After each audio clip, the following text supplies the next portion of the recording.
Welcome student. हम स्वतंत्रता का अर्थ देख चुके हैं। अब हम देखते हैं स्वतंत्रता के प्रकार। जैसा कि हमने पूर्व में देखा कि स्वतंत्रता एक व्यापक अवधारणा है जिसके विभिन्न अर्थ हैं। तो उसी में प्रवेश में आगे चलते हैं तो हम पाते हैं कि स्वतंत्रता के विभिन्न प्रकार हैं। पहला है प्राकृतिक स्वतंत्रता।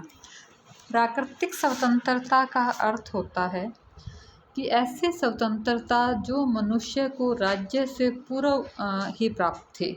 जैसा कि हमने होब्स और रूसो के विचारों में देखा, वो मानते हैं कि राज्य की उत्पत्ति से पहले प्राकृतिक अवस्था थी जिसमें मनुष्य है वो स्वतंत्र जीवन यापन करता था।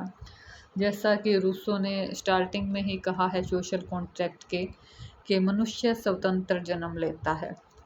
तो इस प्रकार की जो स्वतंत्रता है वह प्राकृतिक स्वतंत्रता कहलाती है। प्राकृतिक स्वतंत्रता व्यक्ति के व्यक्तित्व के विकास, सामाजिक कल्याण के लिए वांछनीय है और इस स्वतंत्रता से जुड़े हुए विचारक हैं ग्रीन, लास्की, रिची।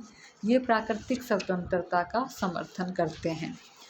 नेक्स्ट है व्यक्तिगत स्वतंत्रता। व्यक्तिगत स्वतंत्रता का अर्थ है कि मनुष्य को अपने पर्सनल जीवन से संबंधित सभी कार्य करने की स्वतंत्रता, जैसे कि आप क्या पहनना चाहते हो, क्या खाना चाहते हो, कैसा हेयर स्टाइल होना चाहिए, ये सब चीज़ें आपके व्यक्तिगत जीवन से जुड़ी हुई हैं।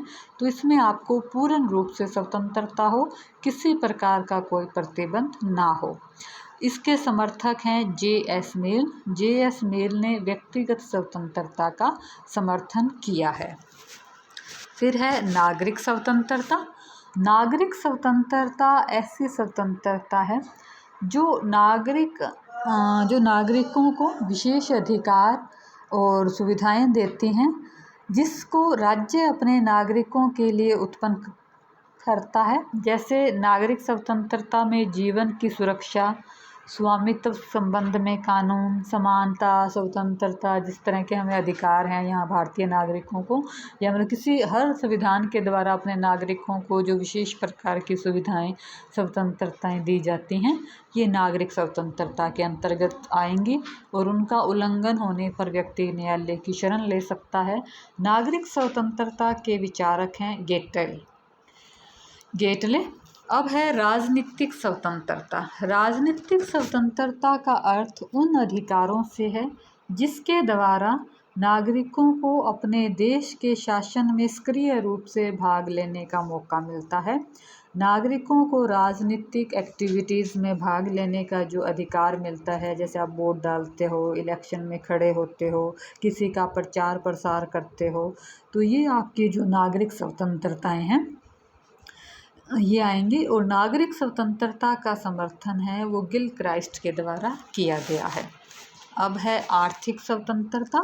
आर्थिक स्वतंत्रता से तात्पर्य है कि व्यक्ति किस फील्ड में काम करे, कैसे अपना खुद का जीवन, अपने परिवार का जीवन यापन करे, इसकी उसे पूर्ण रूप से स्वतंत्रता होनी चाहिए।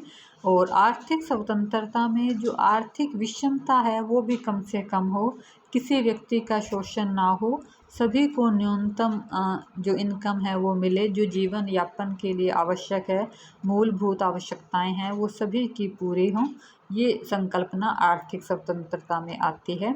आर्थिक स्वतंत्रता संबंधी विचार लास्की और जी.टी.एच. कोल ने दिए हैं। जी.टी.एच. कोल ने कहा है कि आर्थिक स्वतंत्रता के अभाव में राजनीतिक स्वतंत्रता कोरी कल्पना है।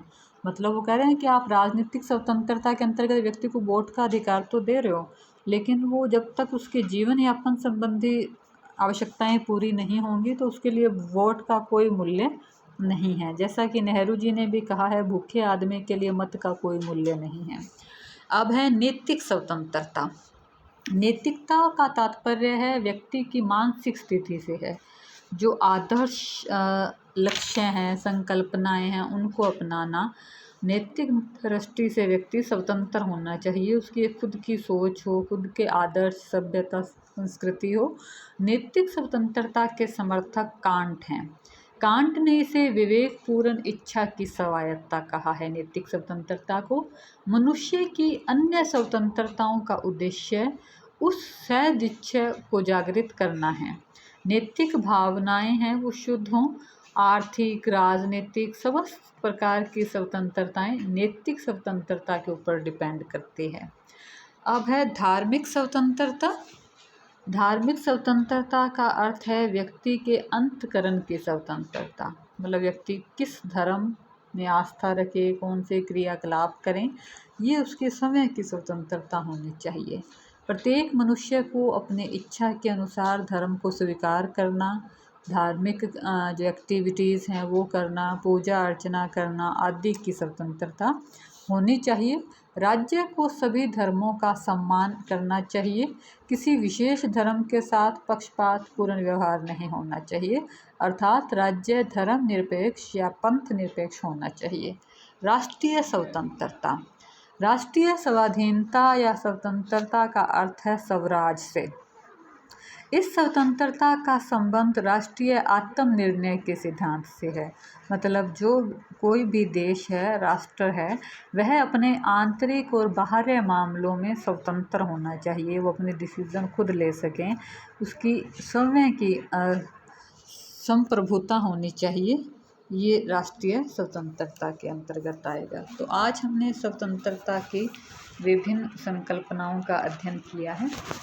धन्यवाद स्टूडेंट।